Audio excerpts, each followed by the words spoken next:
শ্রী রাধে রাধে। এটা হচ্ছে আমার শোয়ার ঘরে। একটু শোকেসের উপরে আমি কিছু ঠাকুর রেখেছি, কারণ আমি সকালবেলা উঠে ঠাকুরের মুখ দেখে তারপরে কিন্তু বিছানা থেকে নিচে নামি। এখানে আমার গোপালটা আছে, তোমরা সবাই জানো।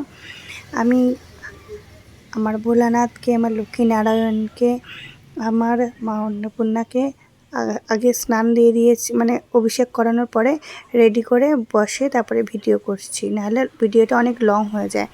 এখানে মা লক্ষ্মীর ঘটে একে একে আমি লাল চন্দন, সাদা চন্দন, সিঁদুর, হলুদ দিয়ে ফোঁটা দিয়ে তারপরে মা লক্ষ্মীর ঘটে আমি জল দিয়ে মা লক্ষ্মীর ঘট জল টল কমপ্লিট করে দিয়ে বসিয়ে দিয়েছিলাম। তারপরে দেখো এখানে আছে পিতলের আমের পল্লব, পিতলের পদ্মফুল, পিতলের দূর্বা, পিতলের পানপাতা, পিতলের সুপুরি, পিতলের ডাব, পিতলের কলা। আর এই দুটো দেখছো ছোট্ট ছোট্ট, দুটো হচ্ছে রূপোর পদ্মফুল। ওটা একটা মা অন্নপূর্ণাকে, একটা মা লক্ষ্মীকে আমি অর্পণ করি।